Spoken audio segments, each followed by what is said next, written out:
বন্ধুরা আসসালামু আলাইকুম। পবিত্র কুরআন মজিদের সূরা ইউনূসের ৯০ থেকে ৯২ নম্বর আয়াতে আল্লাহ সুবহানাহু তাআলা ইরশাদ করেন, আর আমি বনী ইসরাইলকে সমুদ্র পার করিয়ে দিলাম, আর ফেরাউন ও তার সৈন্যবাহিনী উদ্ধত প্রকাশ ও সীমালঙ্ঘনকারী হয়ে তাদের পিছু নিল। অবশেষে যখন সে ডুবে যেতে লাগলো তখন বলল, আমি ঈমান এনেছি। যে ফেরাউন বলল যে সত্তা ছাড়া কোনো ইলাহ নেই যার প্রতি বনী ইসরাইল ঈমান এনেছে, আর আমি মুসলিমদের অন্তর্ভুক্ত। আল্লাহ সুবহানাহু ওয়া তাআলা বললেন, এখন অথচ ইতিপূর্বে তুমি নাফরমানি করেছ আর তুমি ছিলে ফ্যাসিবাদীদের অন্তর্ভুক্ত। সুতরাং আজ আমি তোমার দেহ রক্ষা করব, যাতে তুমি তোমার পরবর্তীদের জন্য নিদর্শন হয়ে থাকো। আর নিশ্চয়ই অনেক মানুষ আমার নিদর্শন সমূহের ব্যাপারে গাফেল। আল্লাহ সুবহানাহু ওয়া তাআলা লুকজর শহরের ভ্যালি অব দ্য কিংয়ে হযরত মূসা আলাইহিস সালামের সময় ফেরাউন রামেসেস II সহ প্রায় সকল ফেরাউনদের মমি সংরক্ষণ করে রেখেছিলেন, যার মধ্যে বেশিরভাগ ফেরাউনদের মমি প্রায় ২২টি মিশরের কায়রো শহরে ন্যাশনাল মিউজিয়াম অফ ইজিপশিয়ান সিভিলাইজেশনে রক্ষিত আছে। বন্ধুরা, আজ এই ব্লগে ফেরাউনদের কিছু মমি আপনাদের মাঝে তুলে ধরব এবং আপনারা অনুধাবন করতে পারবেন যে ফেরাউনরা দেখতে আসলে কেমন ছিল। সুতরাং ভিডিওটি লাইক এবং চ্যানেলটি সাবস্ক্রাইব করে আমাদের সাথেই থাকুন। প্রথমেই মমি তৈরির প্রক্রিয়াটি জেনে নিই।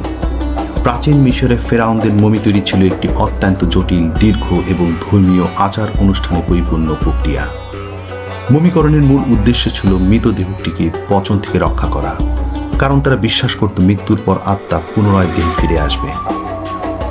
প্রথমেই তারা নাকের ছিদ্রপথে মস্তিষ্ক বের করে আনত এবং পেটের বাঁ পাশে একটি ছেদ করে ফুসফুস, যকৃৎ, পাকস্থলী এবং অন্ত্র বের করে আনা হতো।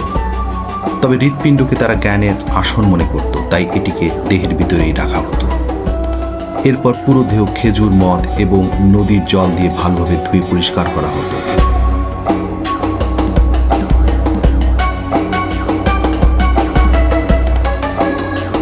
এটি ছিল সবচেয়ে গুরুত্বপূর্ণ ধাপ। পুরো দেহ এবং পেটের ভিতরের অংশ ন্যাট্রন নামক এক বিশেষ ধরনের লবণ দিয়ে ঢেকে দেওয়া হতো। ন্যাট্রন লবণ দেহের সমস্ত আর্দ্রতা শুষে নিত, যা ব্যাকটেরিয়ার বৃদ্ধি রোধ করে পচন বন্ধ করত। এই প্রক্রিয়ায় সাধারণত ৪০ দিন সময় লাগত।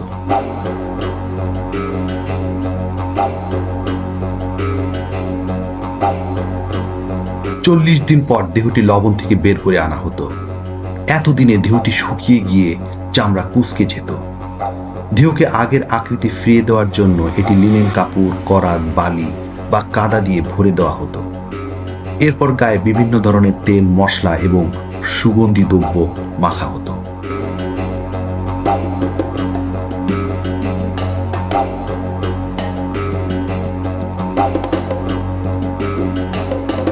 এরপর দেহের বিভিন্ন অঙ্গ প্রত্যঙ্গ এবং পুরো শরীর কয়েক স্তর লিনেন কাপড় দিয়ে পেঁচিয়ে মোড়ানো হতো। মোড়ানোর সময় স্তরগুলোর মধ্যে বিভিন্ন প্রতিরক্ষামূলক তাবিজ, মন্ত্র, দুল এবং ধর্মীয় গ্রন্থের বিভিন্ন অংশবিশেষ রাখা হতো। আঙ্গুল, হাত, পা আলাদাভাবে মোড়ানো হতো। মোড়ানোর সময় পুরোহিতরা মন্ত্র পড়তেন এবং ধূপ জ্বালাতেন। এটি ছিল অত্যন্ত সূক্ষ্ম একটি ধাপ।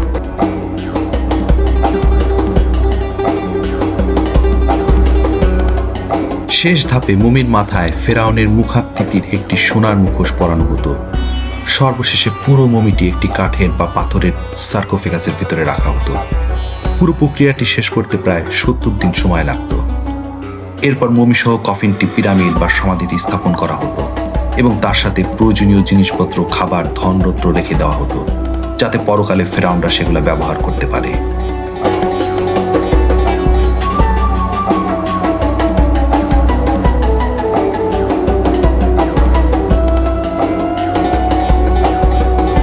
ফেরাউনদের মমি দেখার আগে এদের মমিতে ব্যবহৃত কফিন এবং সার্কোফেগাসগুলো দেখে নিই। কিছু কফিন চুনা পাথরের তৈরি এবং কফিনের চারদিকে বিভিন্ন দেবদেবীর ছবি অঙ্কিত। কিছু কফিন খাঁটি সোনা দিয়ে তৈরি এবং কিছু কফিন আবার তৈরি সিলভার দিয়ে। মূলত মৃতের সামাজিক মর্যাদার উপর ভিত্তি করে তারা মমির কফিন তৈরিতে চুনাপাথর, সোনা এবং সিলভার ব্যবহার করত।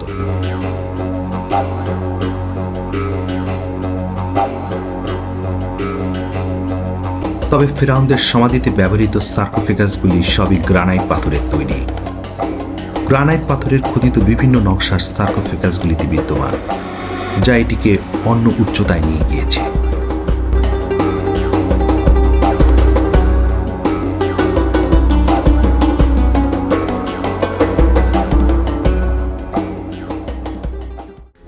এটি কোনো ফেরাউনের মমি নয়, তবে মিশরীয়রা যেভাবে মমিকে কফিনে রাখত এটি তারই একটি রূপক।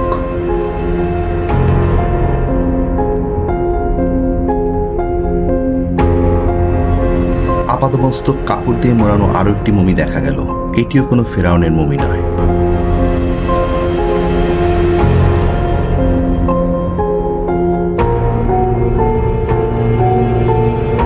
এই মমিটির মুখে একটি মুখোশ পরানো রয়েছে।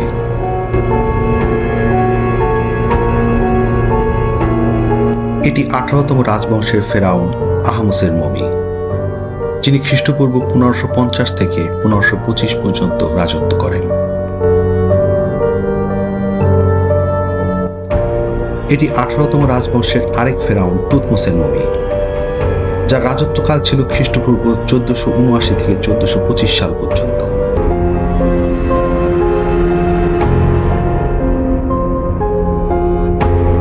এটি 18তম রাজবংশের বালক ফেরাউন তুতেনখামেনের মমি, যিনি সবচাইতে কম বয়সে 9 বছর বয়সে সিংহাসন আরোহণ করেন এবং যার রাজত্বকাল ছিল খ্রিস্টপূর্ব 1332 থেকে 1323 সাল পর্যন্ত।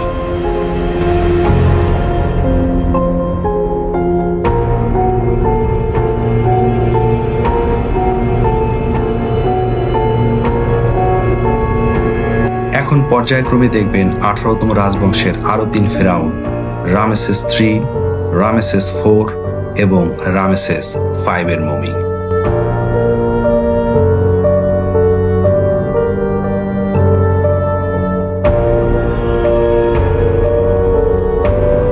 এটি 19তম রাজবংশের অন্যতম পরাক্রমশালী ফেরাউন প্রথম সেটির মমি।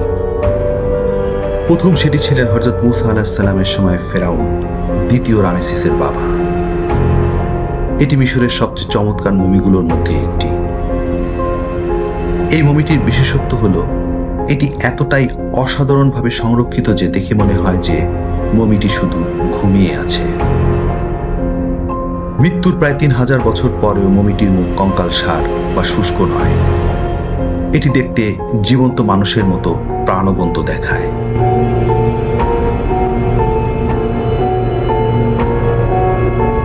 আমরা এখন দেখব সবচাইতে আকাঙ্ক্ষিত মমি হযরত মূসা আলাইহিস সালামের সময় ফেরাউন, যার কথা বহুবার পবিত্র কোরআন মজিদে উল্লেখ করা হয়েছে এবং আল্লাহ সুবহানাহু ওয়া তাআলা যার মৃতদেহ সংরক্ষণের কথা ঘোষণা করেছেন, সেই ফেরাউন দ্বিতীয় রামেসিসের মমি। মমিটি দেখে প্রথমেই চোখে পড়বে লম্বা সরু নাক ও উঁচু কপাল। এই মমিটির সবচেয়ে মজার দিক হলো চুল। মৃত্যুর পরে কেটে গেছে বহু শতাব্দী, কিন্তু চুলে এখনো মেহেদির রং স্পষ্ট। দ্বিতীয় রামেসেসের মমিটির এক্স-রে অ্যানালাইসিস করলে দেখা যায় তার মুখের গঠন ছিল কিছুটা এমন।